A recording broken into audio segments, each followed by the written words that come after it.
This series basically has been exploring a simple but quite expansive question. When does a walk become a pilgrimage? We began with Pilgrimage Today, which opened up some of the core ideas around and context, and then we moved into Sacred Steps, which was last month's session, where we explored pilgrimage through walking, art, climate, and activism.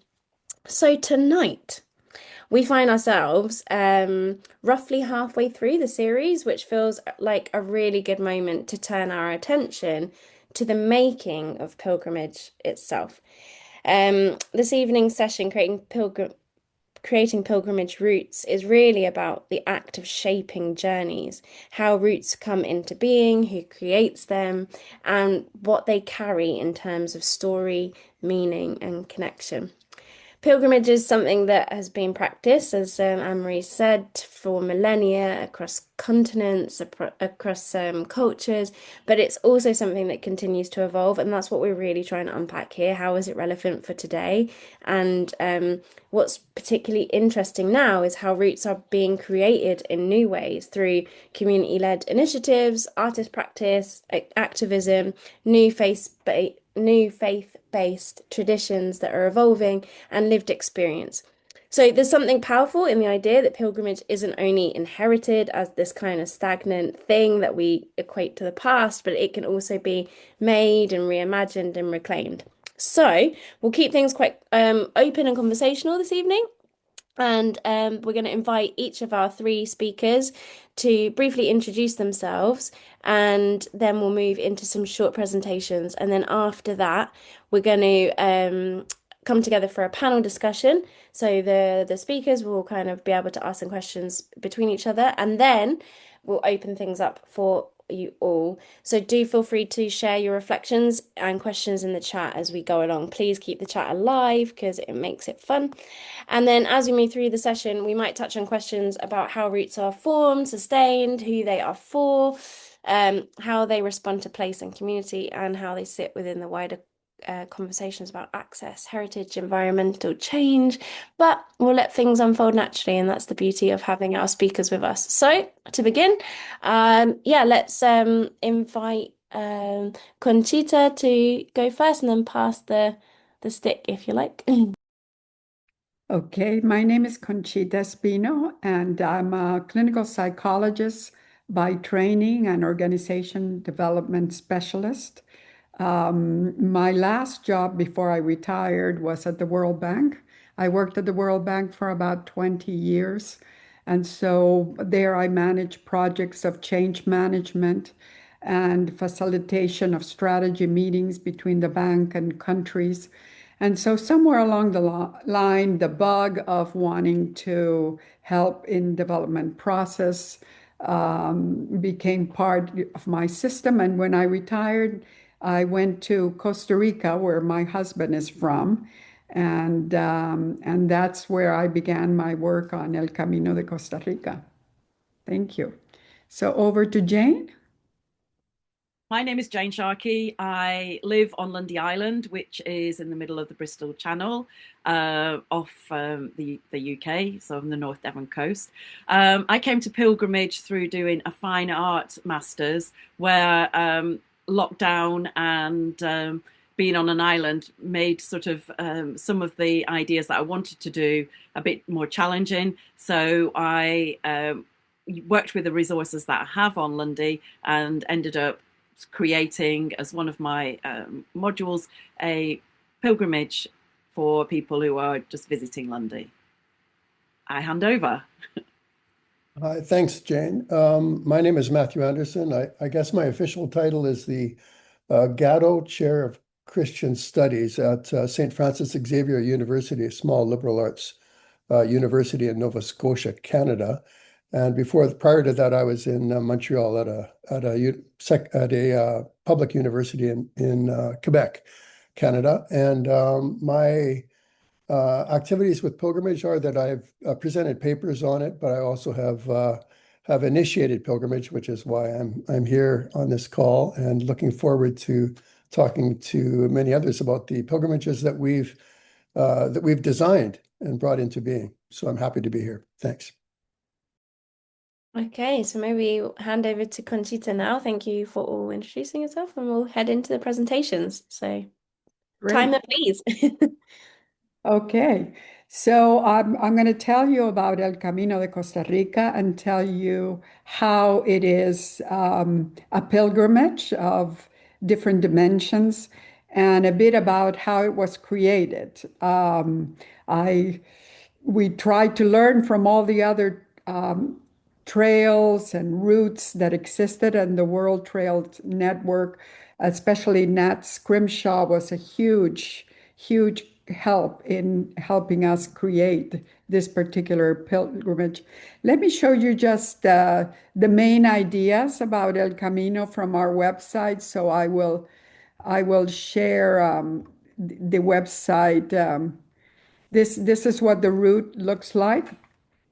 As you can, are you seeing it? You can see that it's from the Atlantic. Well, the Costa Ricans like to say this the Caribbean because technically it's the Caribbean Sea. But because we had the concept that what we wanted to create was something a little bit linked to the psychic of many people in the world, Europeans in particular, of wanting to go from the Atlantic to the Pacific, though they didn't know that's what they wanted to do, get over to the Orient. We thought that, a route that went from the Atlantic, that crossed on foot the isthmus from the Atlantic to the Pacific was a grand idea. And that this would draw a lot of interest. Um, but this is what we say it's about.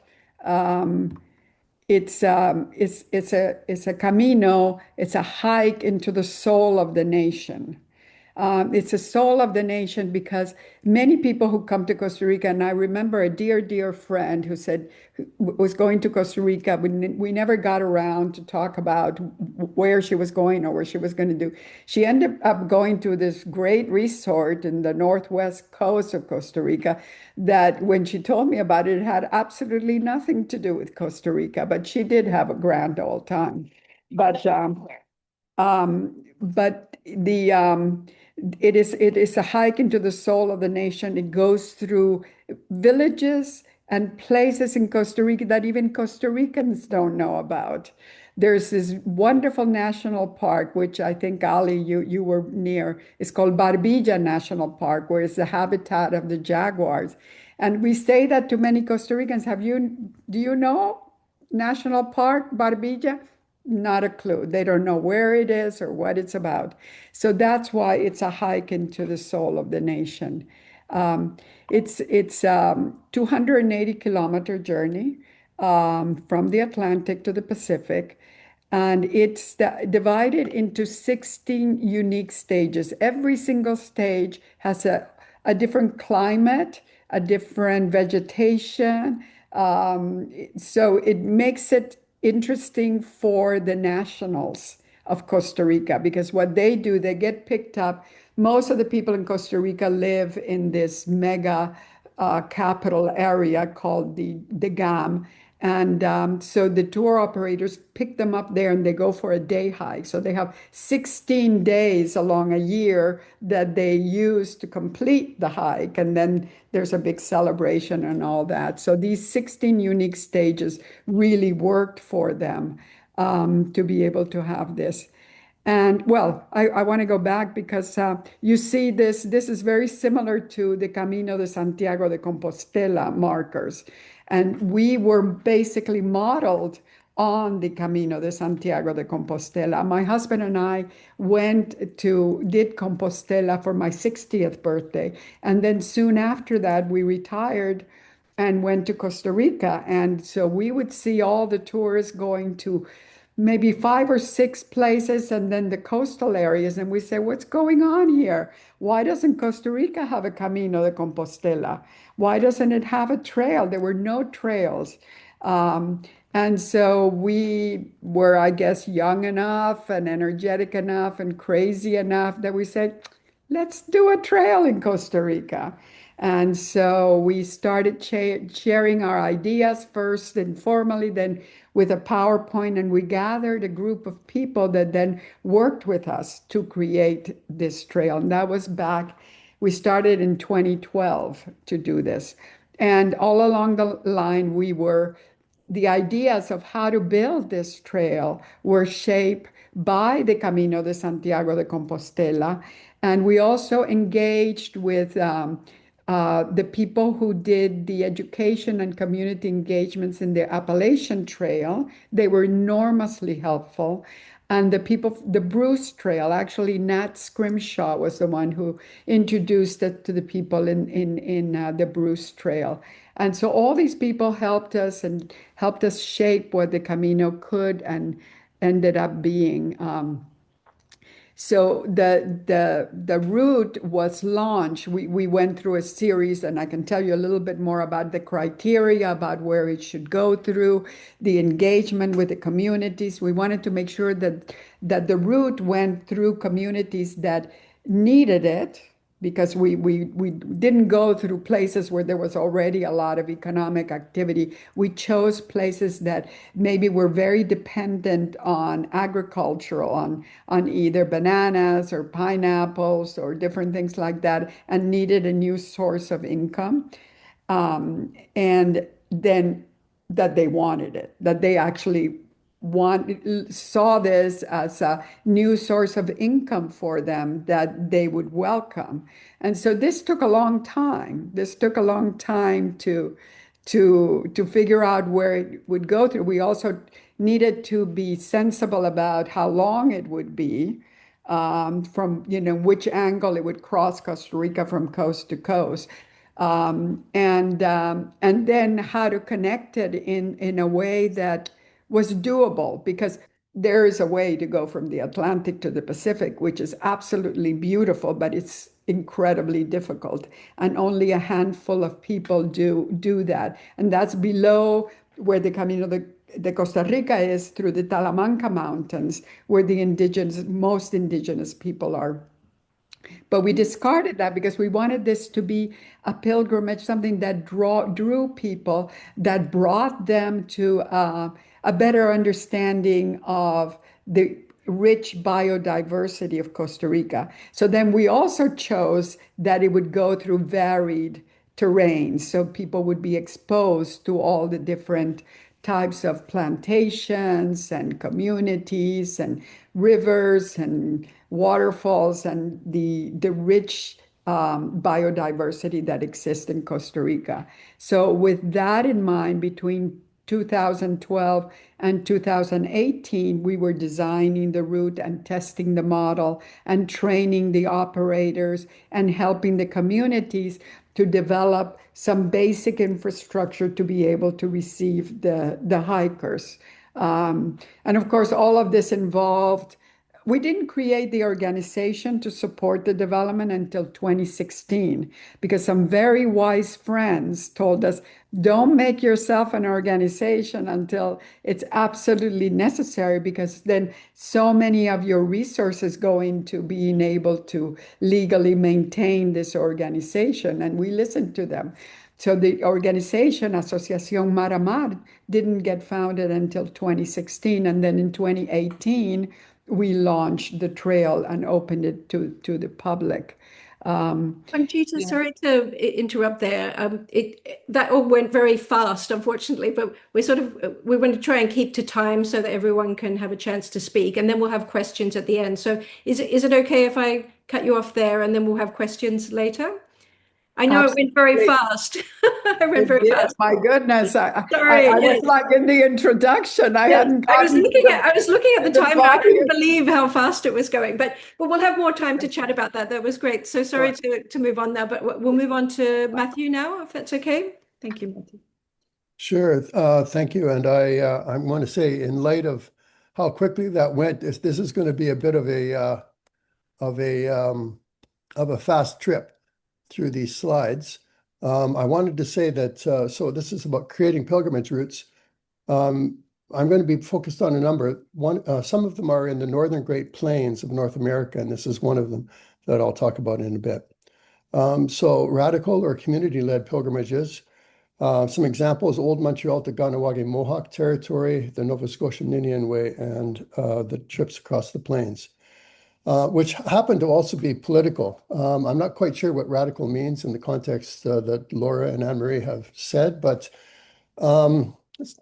some of these trails, the Traders Road of the Northwest Mounted Police Trail, were to recover traditional trails that are now on private land. So you're doing something in terms of public access, but also in terms of public awareness.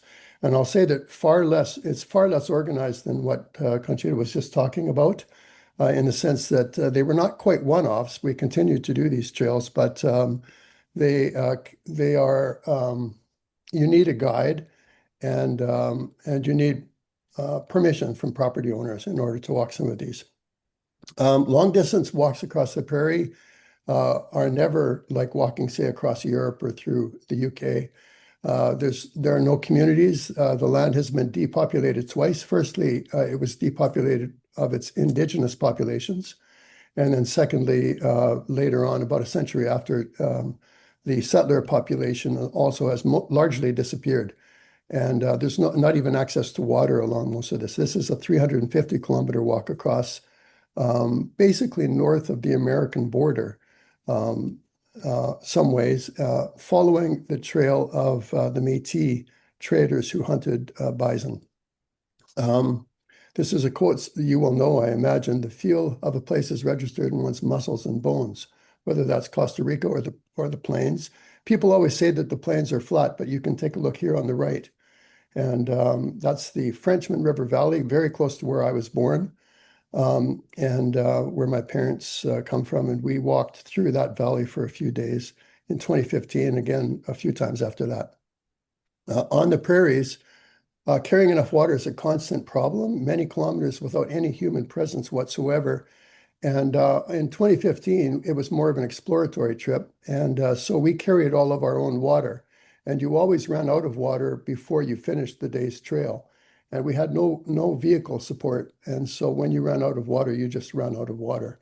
And so there were a few times where you kind of were quite dizzy by the time you actually arrived at a settlement, and somebody had to try and kind of take you by hand and get you in because you were already dehydrated by that point. However, one of the important points in terms of the politics is that there are thousands of lodge rings, or what are called teepee rings, which indicate that even though the land seems empty now, it has been inhabited by indigenous populations for thousands and thousands of years, and sometimes quite densely inhabited. These populations were cleared to make room for farms, which have then been themselves emptied.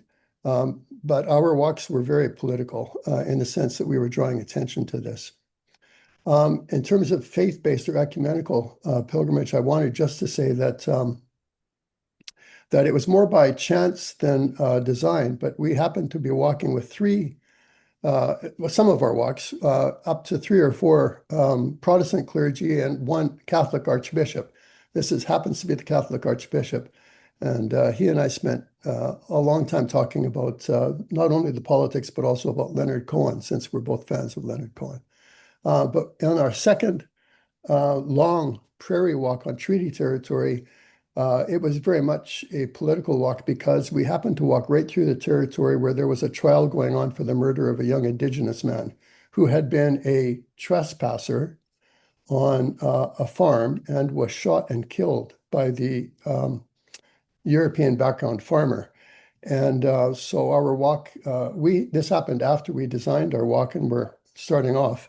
And so we walked right into the middle of that in 2017. And our walk in some ways was a witness to what we could do, since we were a mixed Indigenous and settler group. In terms of interreligious, it's interesting that with all of those clergy on the walks, the one ceremony that we could all agree on was, in fact, smudging. And if you don't know what smudging is, I'll talk more about it in the discussion when we are all going back and forth. But it's an Indigenous ceremony using smoke from sweetgrass or from sage, which is in plentiful supply on the prairies. So pilgrimage is political action. I wanted to point out these terms. While the right to roam, you'll know probably better than I do. even though I lived for a time in the UK and enjoyed the right to roam. Jokamiehen oikius is what the Finns call it, the ability to gather berries or gather firewood or even camp in some situations. On the plains, Canada, somewhat similar to the United States, has increasingly restrictive access laws.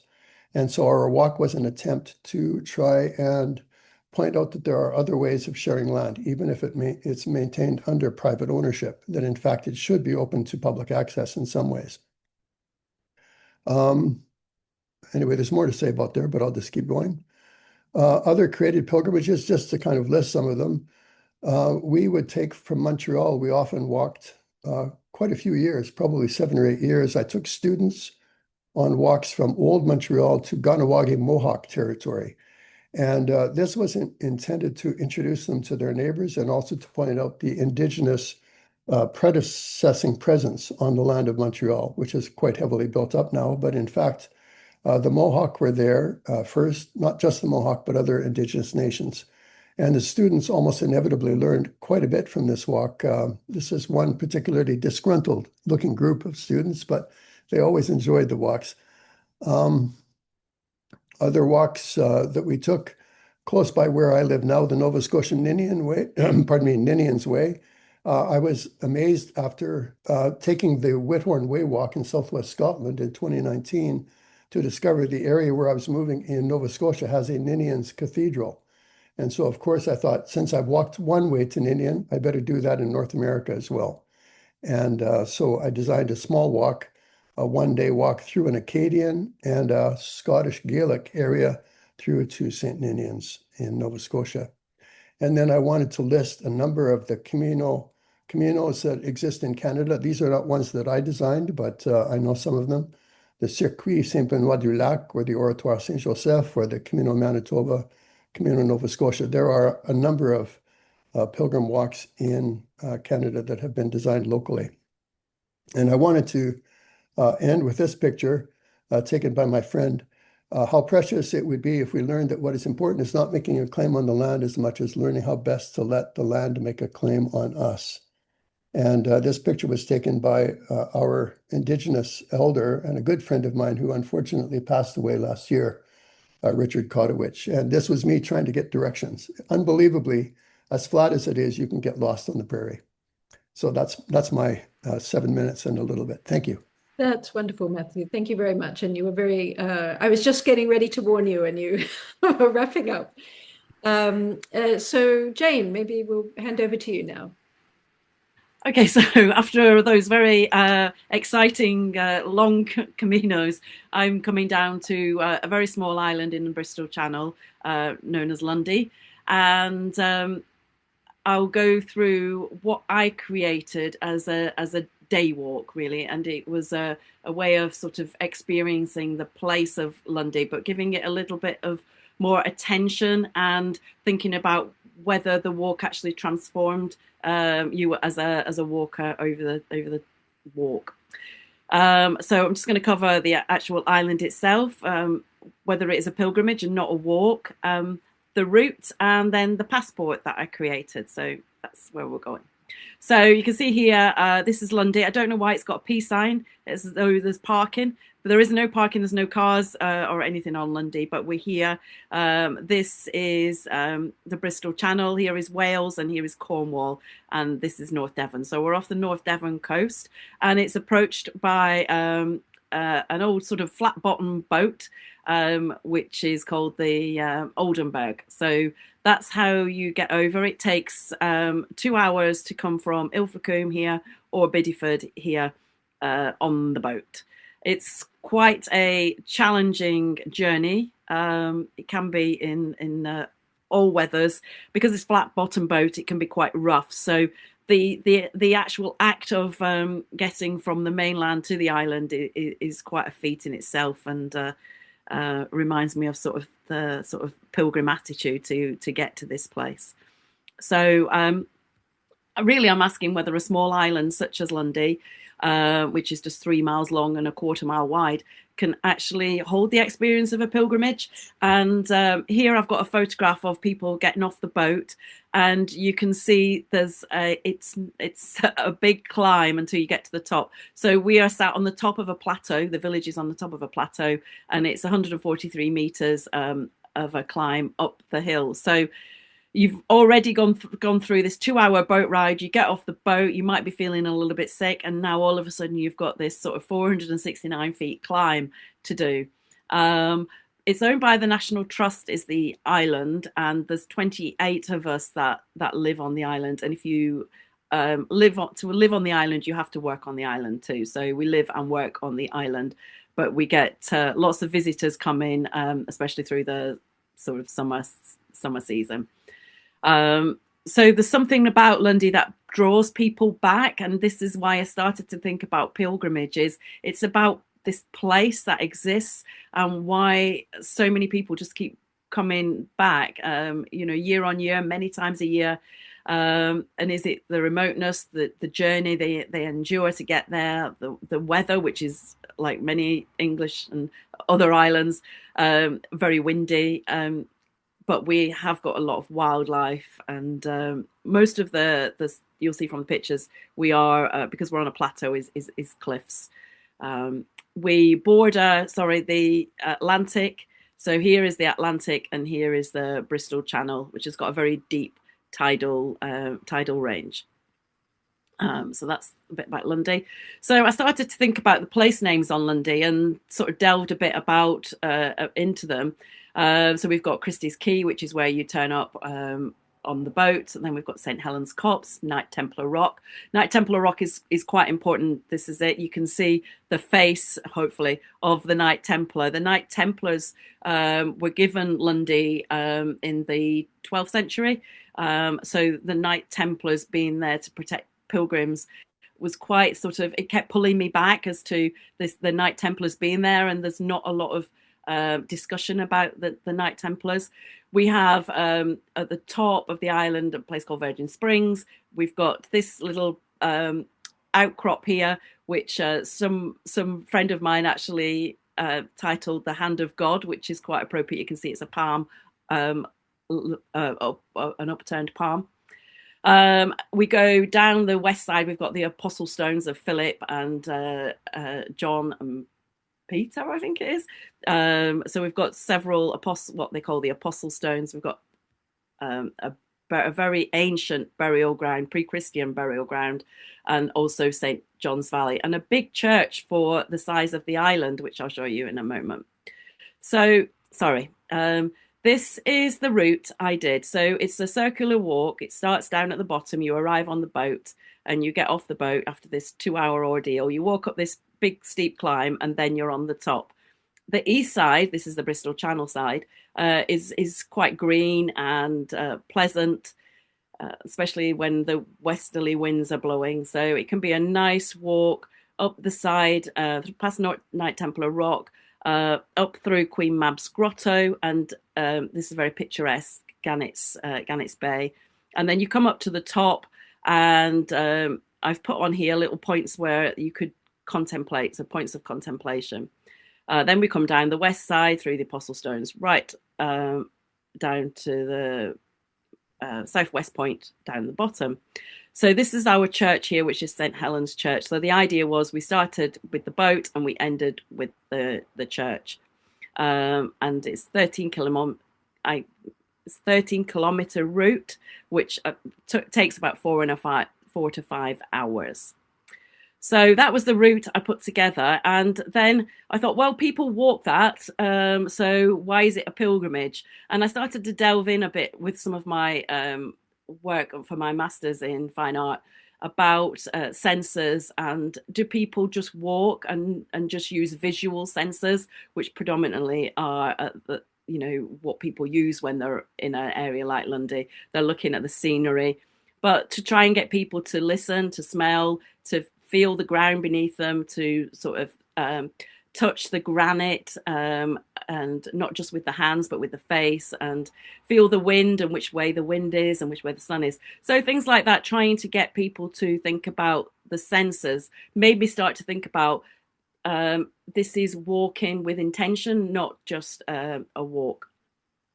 I made some cards which helped people prompt how they might interact with the senses. That's an optional extra. If some people wanted to take it with them, they could. But this was sort of to make people sort of think about not just using visual sight. So sorry, I'm sliding across there. I did do an alternative, easier route because it is quite a challenging route. And I did an extended route, which took in sort of the beach here, which I said you could do some meditation, some stone balancing, and then down as well to what we call the fog battery. So I thought about making it shorter because some boat trips across don't give you as much time on the island. So a shorter version would work. So I've done, that's just a picture just to relieve looking at slides of our burial ground up by the lighthouse, which is and that's probably a lovely spot to stop you there, Jane, because I gave everyone actually a minute over there. Okay. But we'll have plenty of time to ask questions. Lora, did you want to start by asking some questions? Yeah, I guess there's so much to follow up there in such a short amount of time. We've kind of discovered 3 places, and I have, I bet we're all burning to ask some things. But I think to kickstart the chat, as you create these new routes in lands that are, everyone's kind of adopted these landscapes in many ways. How do you balance shaping something new whilst being responsive to the land, its history, and the people connected to it? So yeah, I'll ask again, but I'll put it in the chat. There you go. It might help. As you create these new routes, how do you balance shaping something new with being responsive to the land, its histories, and the people connected to it? So yeah, whoever feels compelled to jump in. For me, it's slightly different. I mean, I'd like to hear from the other approaches, because for me, everybody is a tourist, so it's very different. I mean, we are on National Trust land, and I did sort of include in I've done like a little passport which I created, and in there it's got code of conduct and things. So I've kind of it's slightly different for me. So I don't know about the other guys, because everybody is a tourist. We're not, other than it's being National Trust land, we're not, we have a right to roam anywhere. So we can go off course if we want and not get into trouble. There's no fences, there's no signs, there's not one no trespass sign. And the only boundary is the end of the cliff. So it's slightly different for us. Well, I can say that question was and continues to be one that we constantly have in mind, because we do go through communities, and we go through forest land, and there's all sorts of ways in which, if there was massive tourism, if there was a huge number of hikers, there would be it would be affecting not only physically the land, but also the way the community exists. And so we're always keeping that as a concern. Fortunately or unfortunately, the number of hikers is not of such great volume that it's yet a problem. But I can tell you a quick little story. There's this one hanging bridge. It's in section 7 of El Camino, and it happened to have been built by, there's 2 brothers and a sister, that their grandfather had built the bridge himself, even though now if you go over a body of water like a river, it belongs to the nation. But the bridge was deteriorating, and we couldn't get the municipality to invest in it because they kept saying, we didn't build the bridge, and so we can't fix the bridge. Well, sort of all the uninteresting bureaucratic issues in terms of getting this bridge built. And one of the brothers kept putting a barrier so that the hikers couldn't go through this bridge. It was the only way you could go across this river. And the sister kept getting us to try to help that to be undone. So not always was everybody in a community interested in having the hikers through. We needed to, even though we had done initial work with them and they wanted it and all that. So we finally were able to resolve after many, many talks. He was worried that the hikers would bring drug addicts. And so there's all these, I mean, it is a really good question because you do change a community when you bring outsiders in. Now, for most of the people in the communities, there's this rich interchange between they sharing their culture and the community learning about the hikers' culture. And we have this dialogue going on among all the people who own the little tiny lodges along. And they comment, oh, so and so from Scotland or from Germany or from New Zealand told us about this, and they share this. So there's this rich interchange that is very positive, but it is also a concern. Now, I'll tell you what happened with the bridge. The one of the richest institutions in Costa Rica are the firefighters. And God knows why they decided they would come, even though we have a sign, no more than 3 people on the bridge at a time.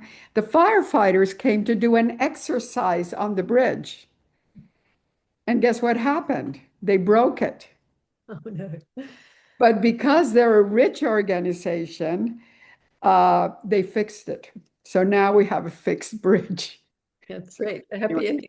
And what about you, Matthew? You must have had to deal with this question as well, about addressing the heritage of these areas, which you said were roots of indigenous people, but then creating these new trails. So how did you address that? Yeah, thank you, Annemarie. In some ways, that was the whole point of the trips out west was to walk the trails that hadn't been walked in over 100 years, just in order to make sure that people knew about them. Because in many cases, the trail itself is being plowed or being subsumed for the purposes of agriculture. We always were careful to get permission of present-day landowners, and part of that then was the way of getting those landowners on side, because we would invite them to come and have a smudge with us or to walk with us away or something. And so in some ways, then most of those landowners are European background or non-Indigenous Canadians. And so we would bring them in that way. And then because we would have Indigenous walkers with us, in some ways we would be responding to the ways in which they had traditionally for many, many years seen that particular land and trying to bring those visions together. At some point, I hope I get a chance to talk about the Métis, who occupy an unusual. They're an indigenous people, but they are the result of intermarriages between primarily European fur traders and local indigenous nations. It depends on where you are, and in around Montreal, the whole point of it was in some ways to connect urban Montreal with this Mohawk territory, the Haudenosaunee territory. And there, we needed to have permission from the Mohawk to be on their land. And there's a bit of a xenophobia, quite naturally. If they see a whole bunch of non-Indigenous people showing up, I mean, they've been pushed onto this little tiny parcel of land. And so you always look like a colonizer inspecting the property in some ways if you show up with a group. And so it really requires a lot of kind of diplomacy beforehand. And so what we would tend to do would be to hire local bed and breakfast, to cater local Mohawk catering and so on, as a way of already developing the liaisons with the local community. And then finally, just in Nova Scotia, it's quite different, but that would be developed, recognizing the Gaelic history and the Acadian or French history of the area where we're walking. So thanks for the question. It was a good question, Laura. Yeah, I guess on that note, maybe you've got questions for each other naturally as speakers into each other's practices. And if you don't, I have a question. I have a question, and it's about smudging. You said you were going to get onto it, and I thought Matthew might explain about. I do know about smudging, but how he uses it on the trail. Um, we would have smudging every morning. One of our indigenous fellow walkers would smudge us. And so what smudging is, if you're not aware of it, is that the a person would have a tightly bound piece. What would you even call it? Like a Bundle, braid. a bundle, A, maybe. yeah, Yeah. a bundle. Thank you. A bundle of sage or of sweetgrass, and you light it on fire, and it brings up a beautiful pungent incense, kind of a smoke. And the indigenous person brings it around, and then you cover yourself. You gather the smoke over your head and down your body, and it had obviously a kind of if you were an anthropologist, you might look at this and go, well, it nicely covers over the smell of being human before you go on a hunt. So there was a practical reason for it, but it also, it's very much a spiritual ceremony. So for instance, the folks we were with might smudge the table before we have a meal together or something like that. And we really came to appreciate it. My only regret is that because I mean, many non-Indigenous people smudge, but I've always felt that I needed to let an Indigenous person take the leadership of that. And I kind of miss it now that I'm not doing that every day with my fellow walkers. Jane, I have a question for you, which is you had mentioned at the very beginning, I'm not sure if I can talk about this, that because you're no longer going to be working on the island, you're not able to live there anymore. And my question is, how will that change your involvement with the trail, which looks fabulous? And I would love to come and walk it at some point.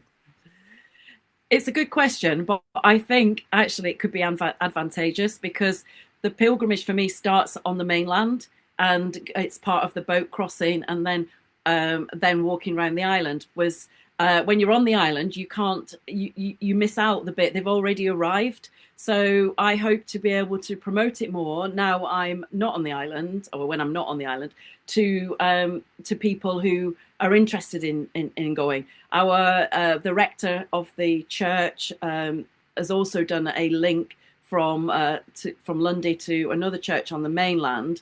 So I would like to do that and sort of bring in a few more churches and then have them passing over to Lundy. So I think I'm actually going to be in a better position to do it than being isolated on an island. Thanks. Jane, there's another question for you in the chat from Alexandra, asking how much research you did on other small pilgrimages, but this is probably relevant to everyone as well.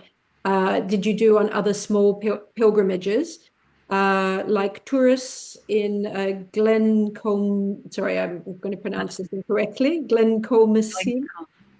Yes, or the Shikoku in Japan. Yeah. I've done pilgrimages in the UK. So when they started with the pilgrimages book, I've done some of those. So I've done about 5 or so in the UK, and we've also just bought a house on the Camino in Portugal to offer bed and breakfast to pilgrims. So I've kind of gone off in a tangent as well now. So yes, to answer the question, I did some 2-day, 3-day pilgrimages in the UK. Neither of those that are on the chat. And now we're taking it that step further, and we're going to actually sort of hopefully be able to offer something for pilgrims in Portugal. Lora, did you have another question that you wanted to ask? No, I'm not at the moment, I guess. If I did have one, so should I step in and ask it? I just didn't want to I mean, this was a question for everyone.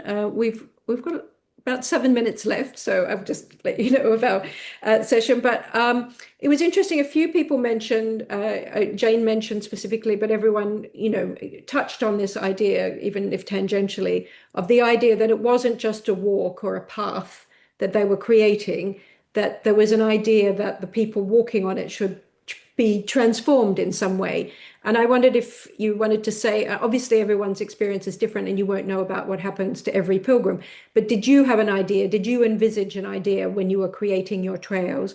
And this is for everyone, for Conchita, Jane, and Matthew, about what you envisaged, how it might transform the walker. Do you want to start maybe, Conchita, since you were there? Go in the order. Not sure if you're still on mute. Sure. I mean, I think the first thing that happens is that the disconnecting from all the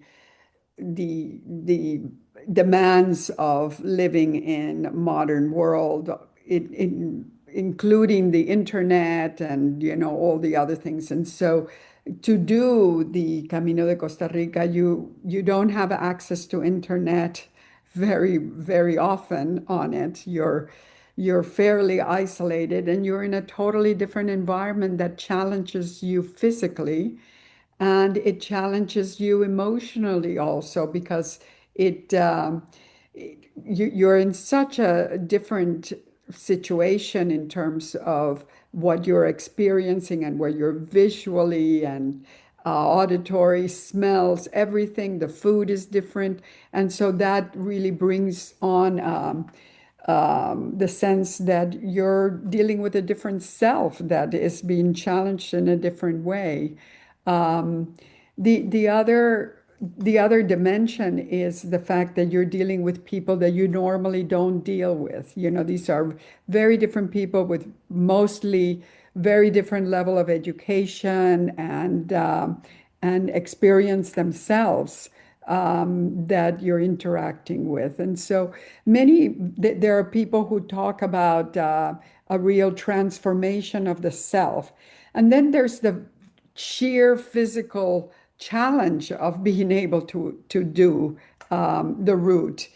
So you go to your limits. You go to every point, you go to your limits, and you don't know whether you're going to give up or whether you're going to be able to do it. And there's this transformation that goes on in terms of knowing yourself in a different way. I'll stop there so that Matthew can talk.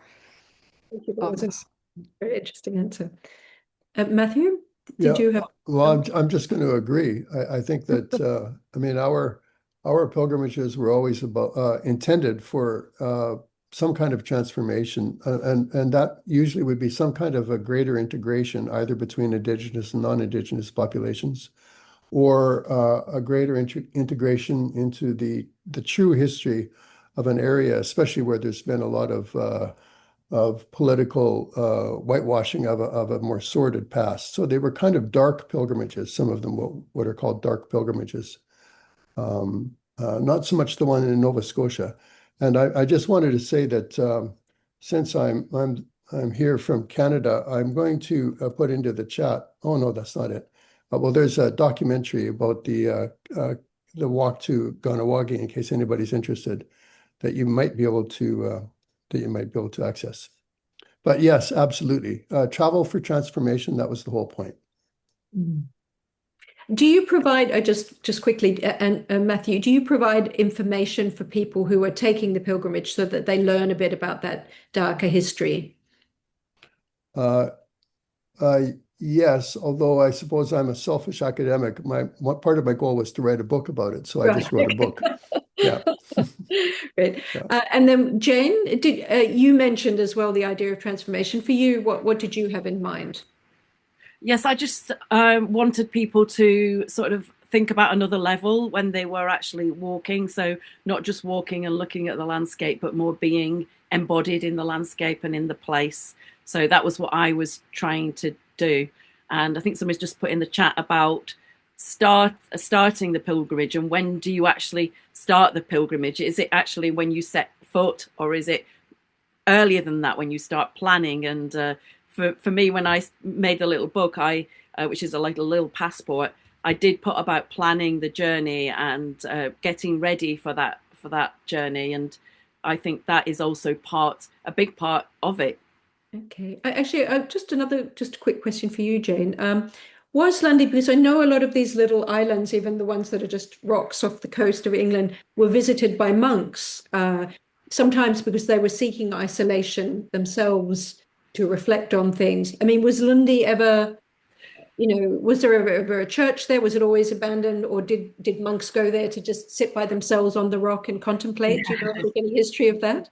There is some history, and the picture of the burial ground that I showed, there is some history there about monks that would have come from Ireland and then gone from Ireland to Lundy, and then from Lundy they would have gone on to Spain, I guess. So there is evidence of it, although it's very sketchy. There's not. I haven't. A lot of it is more current than that. So we're looking at more like pirates and landowners. So there's not a lot of evidence of it, although there is some. Yes. So someone could have come and camped there. A monk. I mean, I know in Greece you find all these wonderful little spots which are just caves, and there'll be a sort of Orthodox painting or something on the back wall, but people would literally go there just to be on their own and possibly to have a vision or just to contemplate something. It was and all across the coast of Ireland as well, and various places in England, you have these little, essentially rocks, and that was the appeal. There was nothing there, so you could be distracted by worldly things. I am sure that happened. Yes. Okay. Well, it's now 8 o'clock, so everyone's been very well behaved and stuck to their time. Did anyone have any final comments? Did you, Laura? Otherwise, I'll just mention.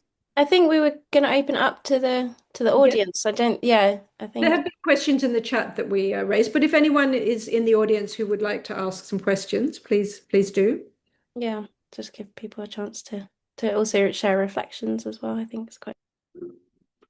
Yes. I had one quick question, which is simply that the conventional idea of a pilgrimage is that you go to a place, that there's a shrine at the end of all of this trudging, and that there you're going to pray, worship, be enlightened, something's going to happen to you.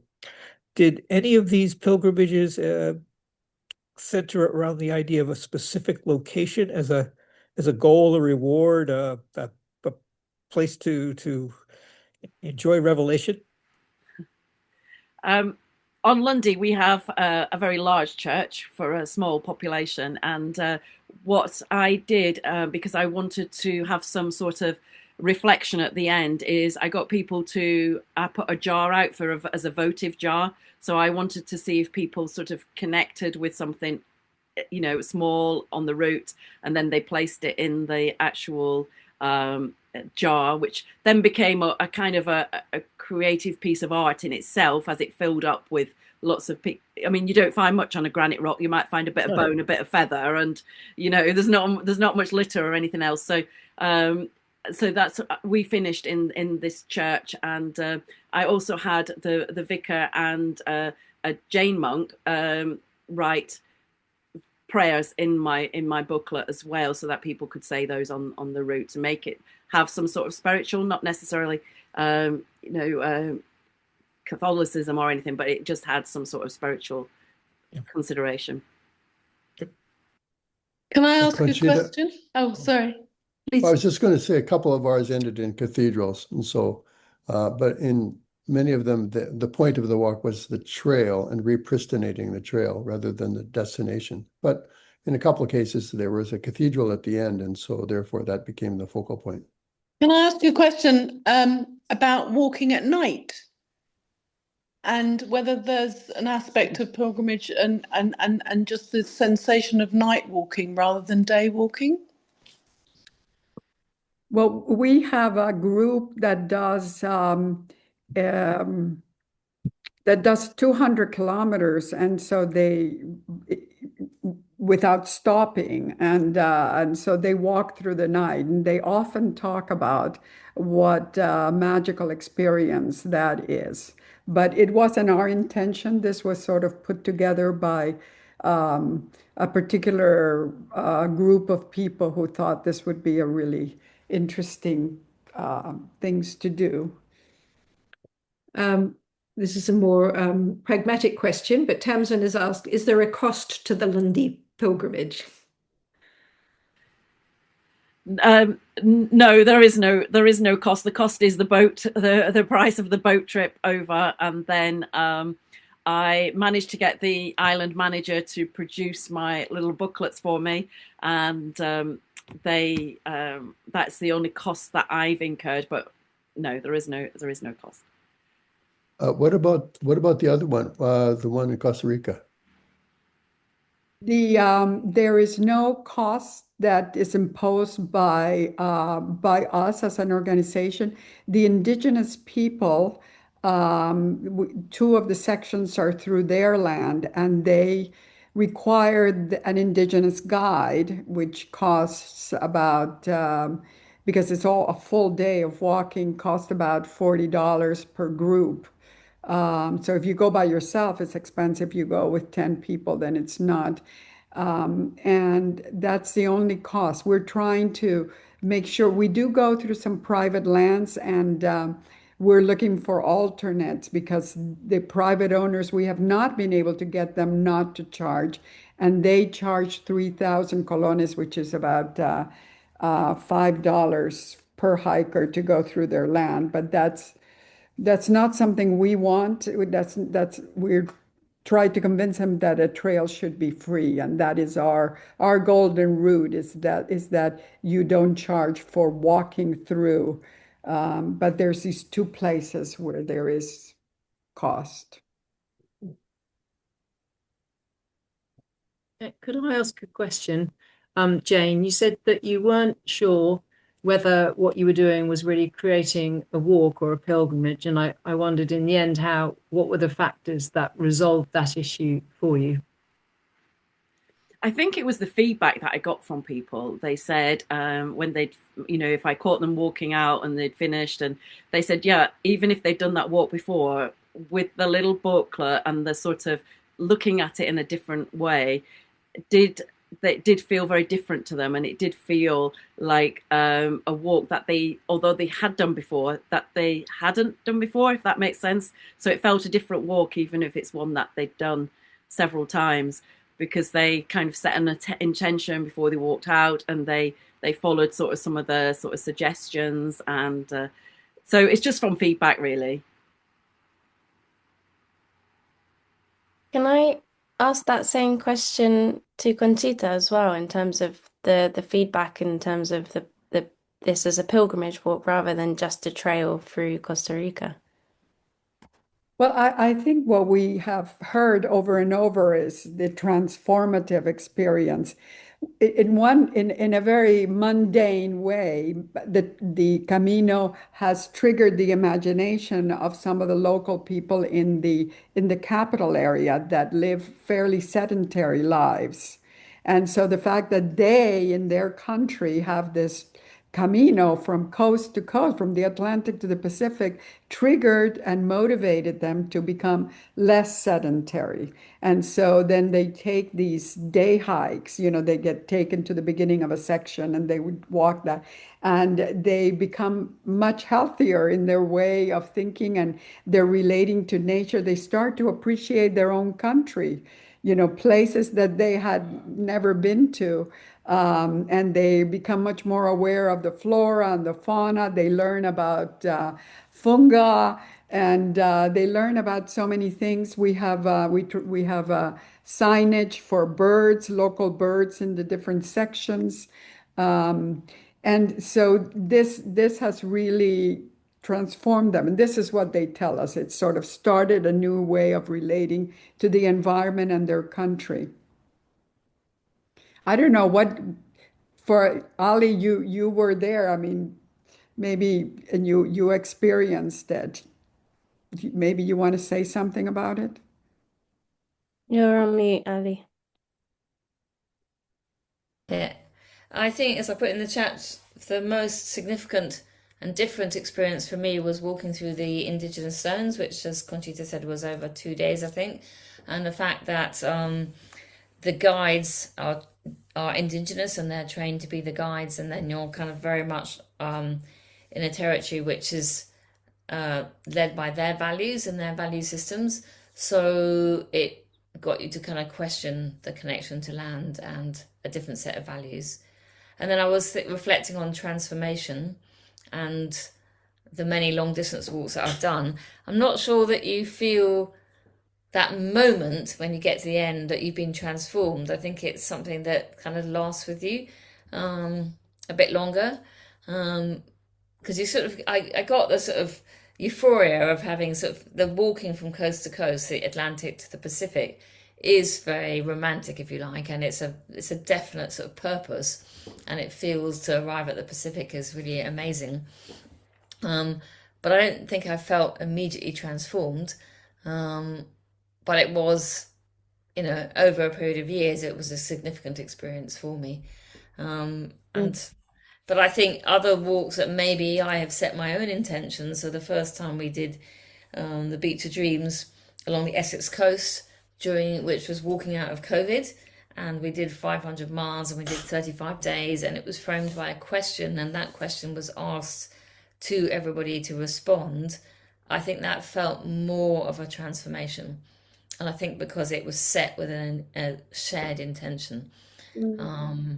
But and one thing that I've just been thinking through this period, and also because I've just finished the Lebanon thing, is closure on a project is really challenging. So it's just like we've just finished this month of solidarity walks, which has been remote. I'm struggling to find how we conclude, take the learning, and reach closure, at least for the moment, before it goes on to the next thing. So I think it is challenging. I don't have immediate answers, but I don't think transformation is like in a moment. I think it's a sort of a wave or something that grows within you, or maybe builds over several kinds of experiences. I think that's a really potent reflection, I guess, on somebody who's coming from outside. And I just clocked Alexandra's question, but I think I wanted to what I was reflecting on that is that, the transformation that Conchita mentioned is that people who have grown up in Costa Rica feel that kind of sense of re-belonging to their land is an incredible transformation, to know the species of animals or the mosses or whatever that grow in your landscape, and meet them in that way with this permissive route of access that traverses from one sea to the other is quite fascinating. And I think that's when, Matthew, I think you might be the best place to answer. Well, everyone is best placed to answer that question. I think, Jane, your walks are happening on an island is now under the National Trust ownership, but before that, whose land was it, and where does that land come from? I think equally, Matthew, talking about the, I'm just imagining these indigenous native guides who are walking through lands that perhaps they've been excluded from for centuries, where it was once a threat to be walking through those lands, and you'd walk into the nearest settlement and someone would have a gun to your face, and now we're like, hey, we've just walked here, I've got no water, can you give me a cup, And I think that is just an epic kind of transformation too. So I wonder, maybe, Alexandra, did you want to share it with your voice on, and then we can see what happens? Yes, I think I've unmuted myself. I've tried to sort of lay out both sides of the issue here, right? Hopefully I have. That's also coming. I work as a volunteer docent in an art museum, and often talking about issues to students of all different backgrounds about, say, appropriation. And it's like, in the end, when you start thinking everything through, like, everybody across the cultural political spectrum have issues they're going to be have a problem with, right? And so it's like, I am personally pro pushing as much as possible for open access. I live in the Western United States, in the Southwest, and because where I live, in the US in general, the biggest problem, right, is access being denied by corporate and large property entities, right? At the same time, I think these other issues are incredibly valid, because for outsiders to come in, I mean, in fact, the pueblos here, you really can't access them as an outsider unless you get permission. If you're out hiking in my area, you don't go onto indigenous land unless you have someone allows you, Yeah, that's the legal right there. And so, on one hand, it's like, yeah, actually considering the history, that makes complete sense.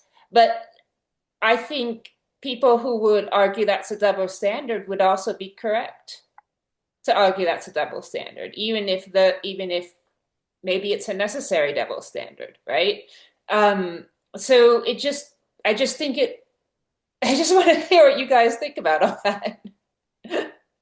I wonder if part of the answer to that might be, I mean, it's absolutely a good question, and I think it's you're pointing out the inherent contradictions to the idea of a right to roam or something, and then indigenous land, which has so often been taken away. In fact, it might be that the part of the answer is ceremony, which you kind of talked about already. You said without permission, but at least, I mean, every different nation is different, but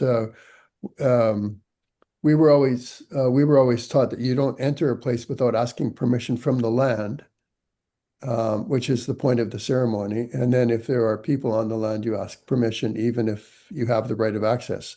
And so we actually had right of access in many cases, but we would still ask permission from, say, non-Indigenous landowners. And we certainly did every time we were going across Indigenous lands. But unlike maybe where you are, the Indigenous pockets were so small where we were that it was quite rare to actually traverse them.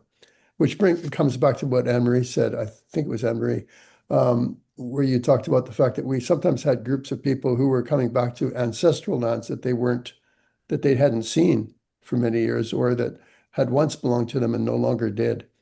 And that was particularly poignant in our case, to have a group of people who were saying, these were our holy lands, but now we can't even go on without fear of being shot, whatever it might be. But anyway, back to you, Alexandra. The ceremony was an important part of how we crossed land.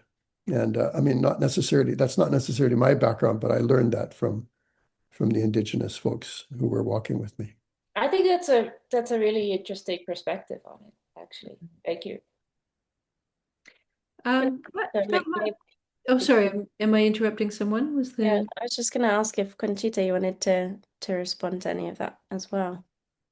Well, I think the double standard really triggered something for us, because we do have that problem. We had about 8 kilometers through a private nature reserve. We actually worked with them from 2008 till 2025 and helped them, build their trail and their signage, and supported them in taking care of this reserve that they had. And they started charging a certain amount, and we thought that was fine. But every year they kept raising the price, and then we tried to enter into an agreement with them so that they would only raise the price a little bit, and they would have some consideration for the solo hikers. And they refused. They said, it's our private reserve. We should be able to charge whatever the heck we want. And so we had to actually deviate the trail. We had to make it go a different way, which we did, and we managed to get the collaboration of most of the operators.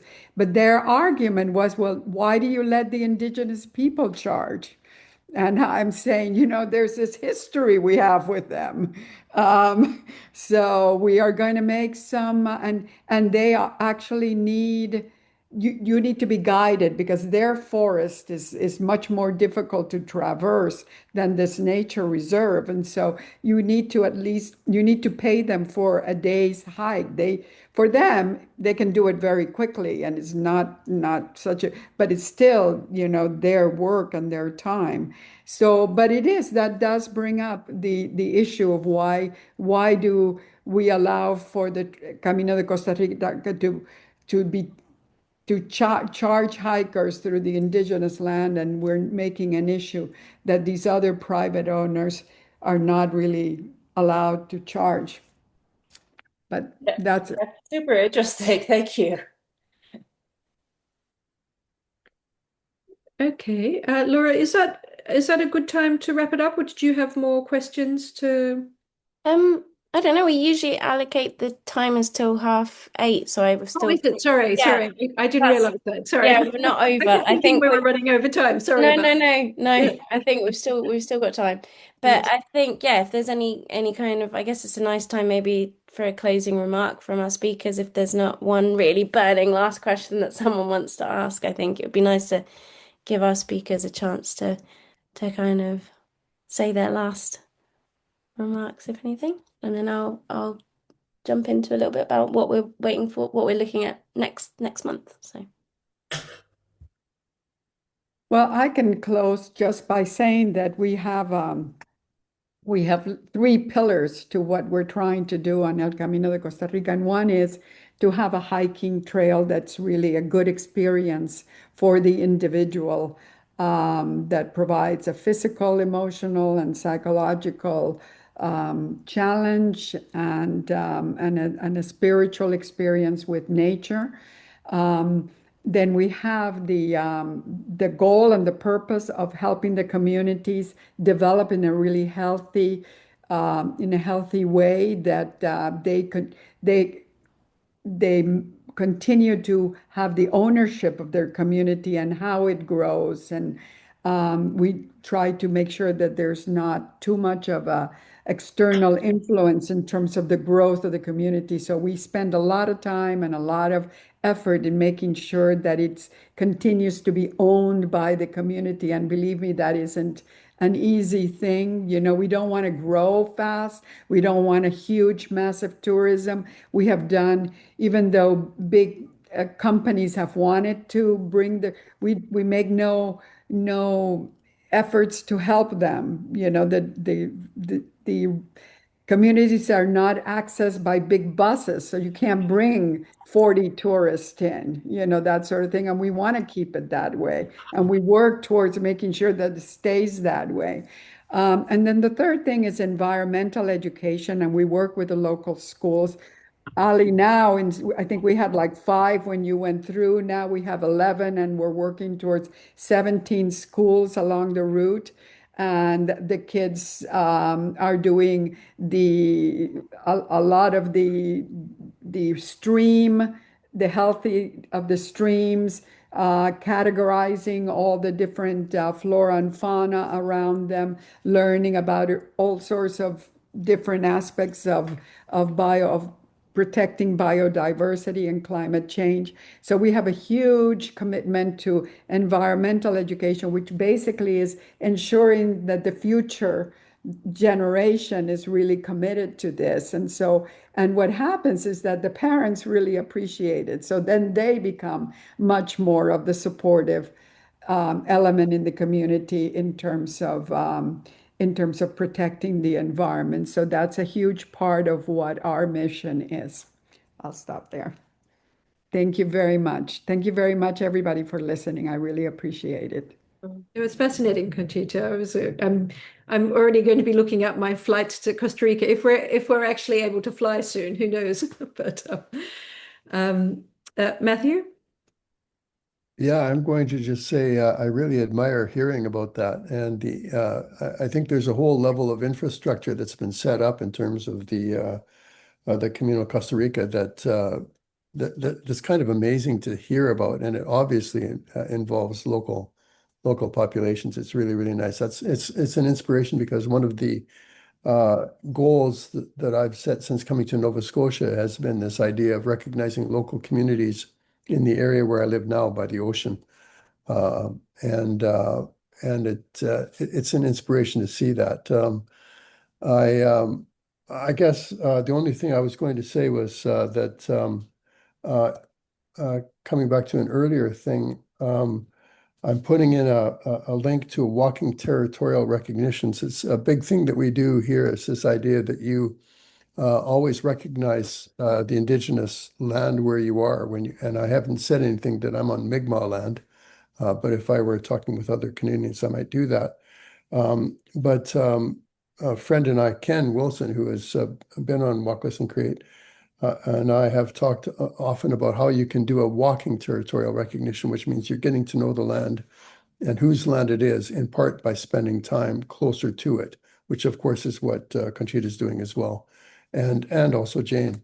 I'm just I'm looking forward actually to both these destinations, and I can't wait to. I have family in the UK, and I'm immediately going to be emailing them, talking to them about, do you know about this place, and find out more about it. Anyway, thank you. Those are my concluding comments. Thank you for allowing me to participate.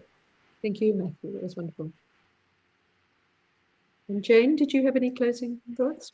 I just think for me, it's if people can look at a walk as a pilgrimage, and when they come to Lundy, they might come as a tourist, but I hope that in some of them sort of leave as pilgrims, and they take that what they've learned from that, and then go on other pilgrimages. So it might be that that they then go to Costa Rica and go to Nova Scotia. I don't think actually Nova Scotia's that far, as if we got a boat across to. We went west from Lundy. We come to Newfoundland, and is that must be near your area, is it not, Matthew? Not far away. You'll have to get in your boat. Yeah, thank you all so much for being a part of this conversation, and I am very much more spatially aware, I guess, after this. And and thanks to everyone who managed to join us and stayed with us throughout. Thanks for sharing your evening with us, and we've appreciated having you here.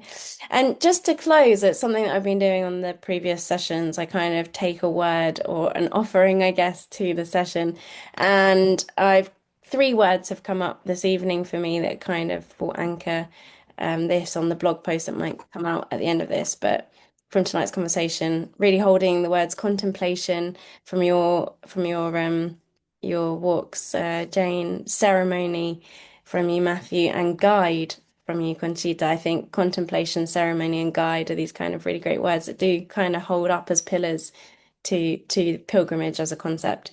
And they really feel like, these different ways that we can understand and perhaps pilgrimage, but also the roots and what they can offer us. So not just a movement through space, but ways of paying attention, making experience with others and on our own, and being led by land, by story, and by each other.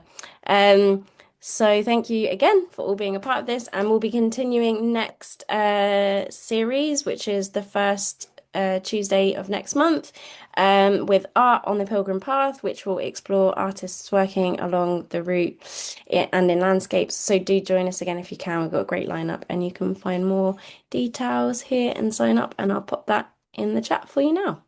And until then, thank you, and wishing you well on your journeys. Thank you, Lora, for that as well. Thank you, Matthew. Thank you, Annemarie and Lora, for leading us. Thank you very much. Yes, thank you so much.